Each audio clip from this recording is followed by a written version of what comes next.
Hi, welcome back. So this video is a repair on my Commodore PC-10. I'm planning a whole bunch of tests and demonstrations and bits and pieces, other videos to do with it. And of course, in typical techie fashion, you push the button and it breaks. It just doesn't work. So that's annoying. The unit is output CGA, so the Commodore PC-10 is a classic bit of kit. I really like it. I've done a lot of work on it over the years, and I got it to quite a nice point. Internally, it uses a couple of additional circuit boards. So it has the CGA to RGB board, which takes a CGA signal and converts it from TTL to RGB. That's fine, so you get an analog output. But then the CGS signal is 15 kilohertz, so you're not going to run that on most LCD screens. I had to make a decision years ago, really. Decision was made for me in many ways, that I don't have many monitors, CRTs, in the office. There's not much space in here, and CRTs, that's the proper authentic feel, but I haven't got the space, and they can be a little bit dangerous, a little bit noisy, a little bit squeaky.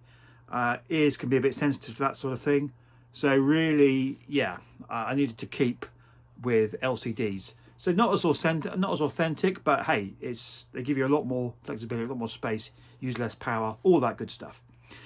But most of them don't support 15 kilohertz. So I've got one of these boards that will take a signal, like a VGA signal, or there's some other inputs, and we'll resample that from 15 kilohertz to a compatible signal for an SVGA flat screen monitor. So that actually works quite well. The picture is a little dim, but it's rock solid, which is great. And anyone who's used an old XT computer with a composite video output knows how terrible it is. Somehow it's really bad. Obviously on an original monitor, maybe things were matched a bit better. With CRT, things are smooth, quite nice.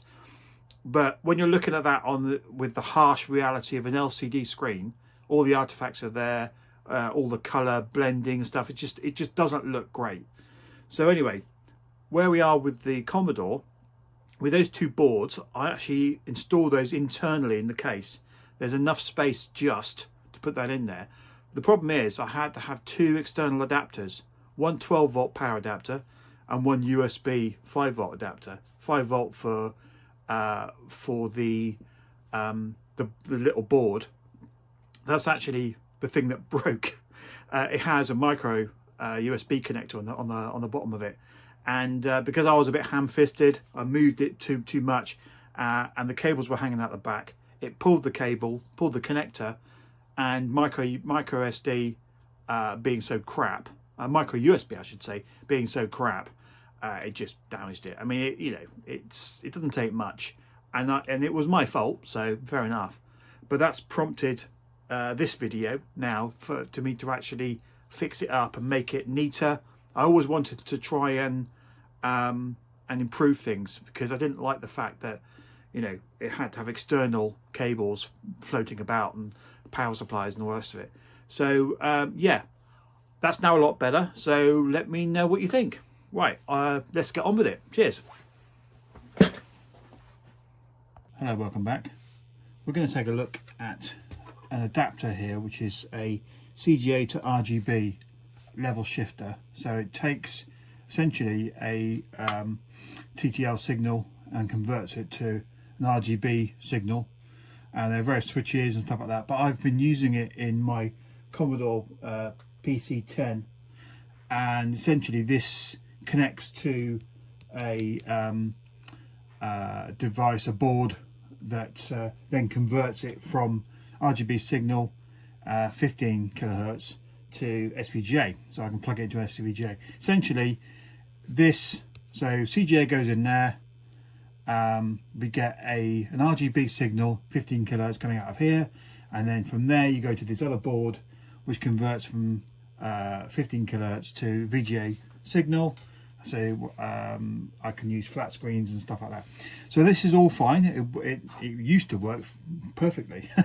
And then I was an idiot and This takes a micro USB, the worst connector ever designed, but this was me. So I actually, it was like that in the machine, and I pulled it and didn't realise that the micro USB is connected underneath. You can see here it's really badly mashed up there, that connector. So that doesn't take power anymore. So I'm going to have to do something about that. Now, what I've always been meaning to do is to actually convert this to work on a plug-in power. So at the moment that was connected to an external power supply, USB power supply, which is fine because it's got a micro USB socket, all brilliant. But it meant there was two additional power supplies, one for this and one for the other circuit board. So it was a bit rubbish. What I wanted to do was use the standard Molex collector for the power. The hard drive power is not actually used because it uses. Well, I'll show you the PC at another time. But I don't use that because the hard drive is actually a compact flash. So what I'm saying is there was a spare Molex connector. So that's obviously got 12 volts, which is for the other board, and 5 volts for this board. That'd be perfect. So I was always intending to make it a lot neater, so it used only internal power. That's great, but it was working fine, and it's one of those jobs I never really got around to. Unfortunately, that has now been decided for me because it doesn't work at all. So I'm going to have to basically sort it out and do with it what I was originally going to do with it. So from what I've read, what I gather, these two, if I to get something to indicate this, some pokey thing to indicate this. So if you have a look here, there is a power header there, plus or minus power, which I believe if I solder this on, it will allow me to tap the power off with this, and then I can solder that up potentially onto a Molex. So let's do this one first, and then I've got to find the correct barrel jack for the other machine. I've got a few of them knocking about, but they all seem to be the wrong size. So that's going to be the next thing. Anyway, so the first things first, I've got to take a look at this. So the idea is that that's going to go in there, and I'll solder it, and it'll all be good. So I'm going to have to adjust these pins because they're not actually the right length at the moment. So I'm going to have to push that down a bit. To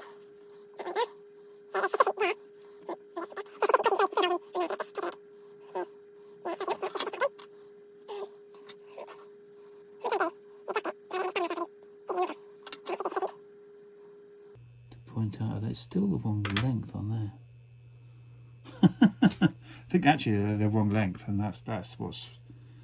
So you push one and then you push the other, and it's all a bit weird. So I want it to look all right from that side.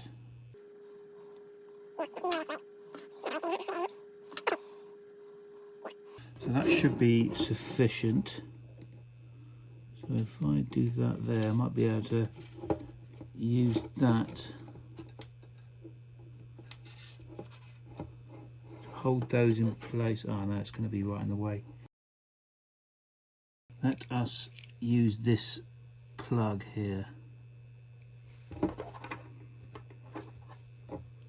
There we go, that might be better. So let's get the magic hands in if it's going to play ball.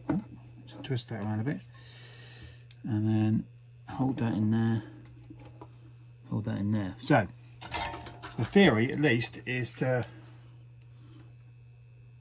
solder that on there, and then we'll bring some power in and test it. Oops, get my leads all sorted, that's better.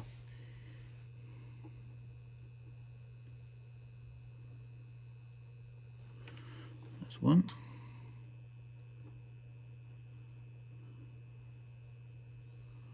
That's two, oops. Okay.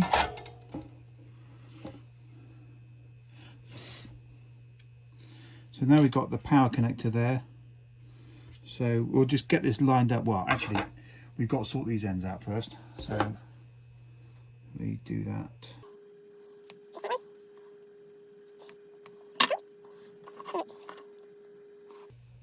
just tin these ends. Make sure that's right. I'll bring in my power supply. And we'll just test that quickly to make sure it comes on. From what I've read and looking at the circuit, it should be fine. The only problem might be that if actually the damage to the board, to the connector rather, is more extensive, and it might have actually shorted something out. But I guess we'll find out, won't we? So positive is that side. So if we can put that in and line it up, then we can hopefully test it, and that's going to be good. So let's bring the, oops, whoa, look out. Let's bring the power connectors in.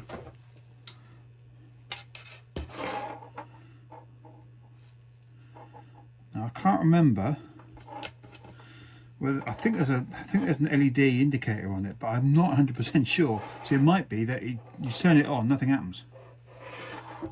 Just need to get that moving around.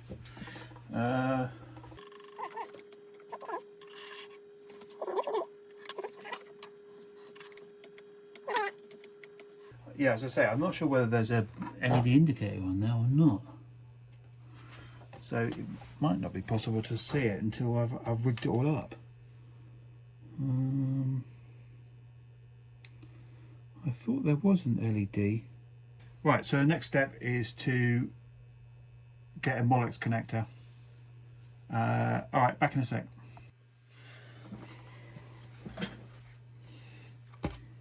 Okay, so this is the Molex connector that I've got, and it needs a little bit of modification. So it doesn't need that, but I need some of these power connectors. I wonder how much to use. Well, I'll tell you what, I'm going to just chop it off where we probably need all of it. So I'm just going to chop them off there. I can go in the bin. I've got dozens of those ones, but not as many as these are the ones I need, because these are the sockets. So where's the, I need my magnifiers so I can see. Right then, so red is 5 volts, so I'm gonna sort this lead out.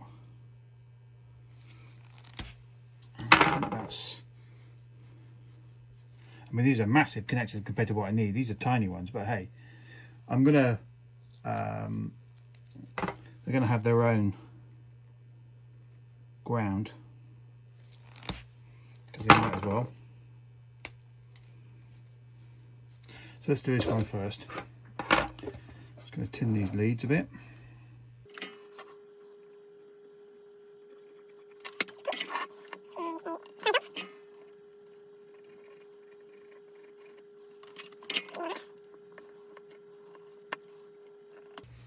Okay, let's get some heat shrink on that.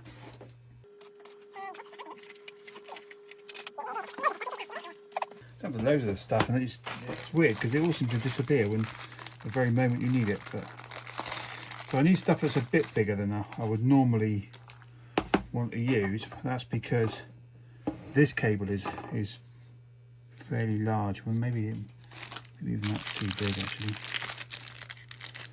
Have got anything smaller? No, all I've got is massive stuff, or stuff that's too small. Bloody hell. Where's the stuff in the middle? That's too small. In there? Ah, is it there? Maybe. Oh, look out, that's what I'm on for. Thank goodness that box was actually closed. Otherwise it would have been a right mess. Okay, I found the stuff I need. So this is the intermediate size. That'll be good. Got a nice bit of red there. So I'm going to cut this one in half because we'll use it for the other side as well. Okay. And that one's going to go on there. Perfect. Okay. we can lose this stuff now. Let's move this stuff out of the way. Okay, so let's do this one.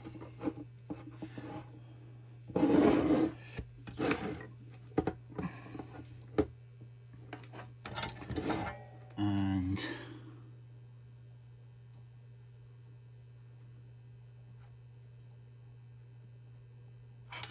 I'm sure there's enough solder on there. Let me try that again. It's better.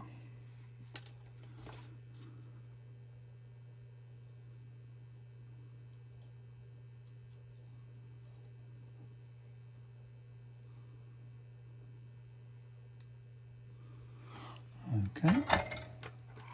Get that cooled down a bit.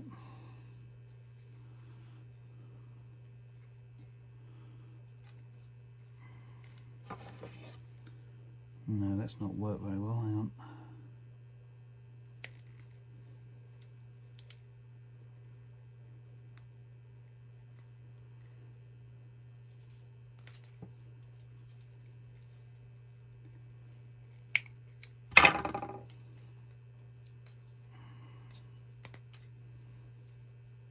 Yeah, I think I should have used a slightly bigger heat shrink because that's shrunk already. I'm going to have to take it off. No, that's a shame. Hang on. Let's remove this.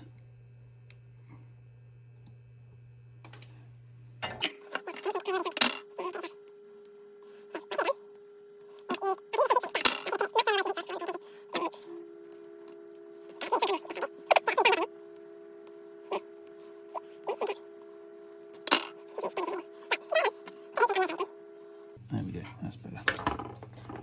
And once more with feeding.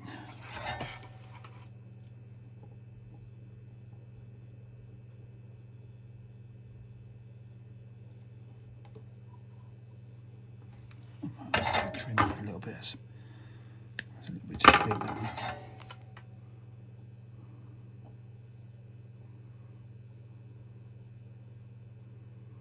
Okay, and that hopefully will go over the whole lot once it's cooled down.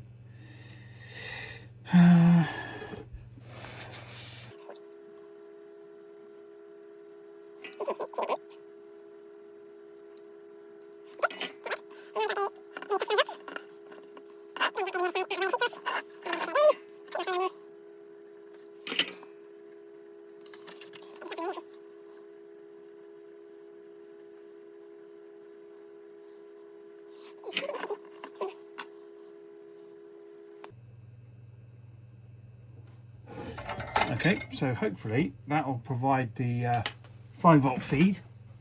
So now we're going to have to do the other one. So that's the 12-volt feed for the well, what do you call it? Video jammer. The thing that sorts out the shifts the frequency.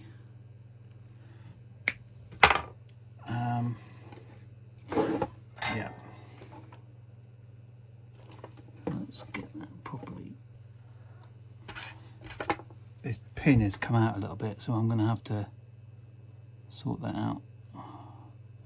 If you move those little bits out a little bit, when they go back in there, there's more of a click. There you go, and they actually fit into place properly. Otherwise, they tend to move around too much. So let's get this.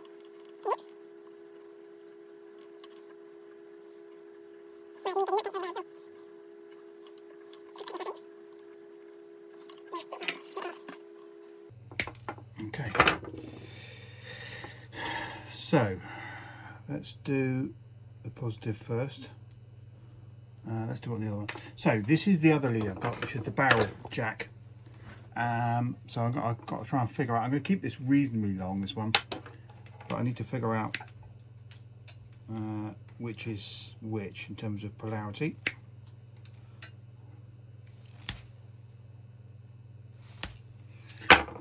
Because I have no idea. Right, let's test it first. So there is a cable, there is a white stripe on one of them. So let's test that. So we're going to put that one on the white stripe. I think that's probably going to be the center one. It is, yeah. So that's the positive. I happen to know the polarity already, but obviously you check that first. Otherwise, you won't like it. So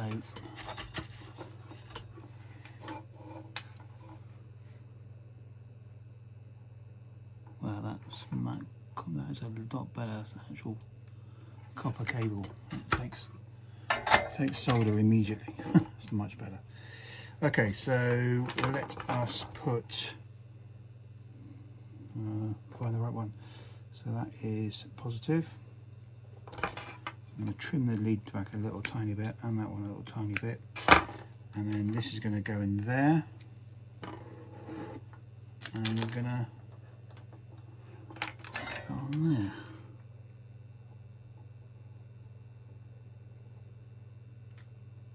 Okay,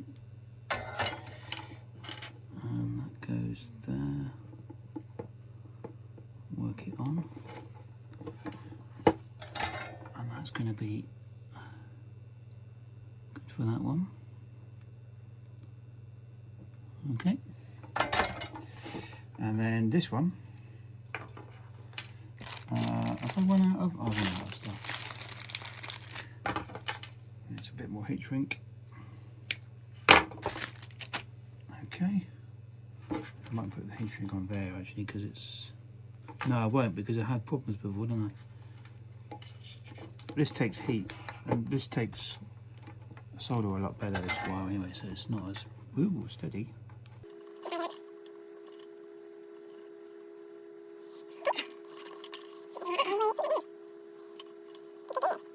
Okay, so hopefully that is now a functional lead where we've got 12 volts coming through there, 5 volts coming through there, and hopefully it'll be a lot neater. So let me get the Commodore up on the desk and I'll show you what all the fuss has been about. So this is the inside of the Commodore PC-10 version 3, and you can see here that this is the board I was telling you about, and I've got this connector here, and this is the power jack. It's actually powered on at the moment. I'm going to turn that off. We don't need that on. Okay, so the idea, or the original thing, was that was there like that. So this is the composite video cable, sorry, the CGA cable comes out the back. It's a bit ugly, but that goes around the back and goes into there. Yeah, let me just move this up a little bit so you can see. So it goes into there like that, and then this internal VGA signal goes into there, and then that goes into there, which is the output. So it's all a bit of a, yeah, it goes around, it does a lot of stuff. But yeah, so this cable here is the external power cable that we're hopefully now going to discard, so that can disappear. We don't need that anymore. It's still a bit of annoying because that goes in there and connects into there, so it is, you know, reasonably solid with this cable here on the back of the case. I don't know if you can see that any better. If I move that up there, maybe you can see that. I know it's difficult to see. So anyway, the original plan is for this, which was originally the hard drive connector, Molex connector. If it will go in, so that will now hopefully supply the relevant DC power for the various things. So first off, it plugs into the adapter board. Gosh, there's not much space to move around in here. I should take it out really, but I really don't want to disturb it because it's kind of there. There we go. So that's the display board for that. So that's your 12 volts. And the other one is the 5 volts. So that will go into here.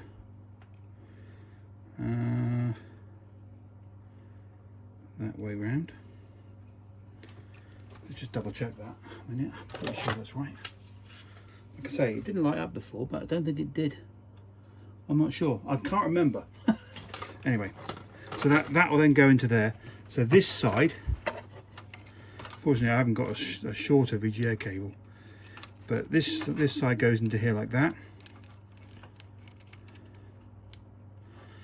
And then there's enough space. Yeah, there is.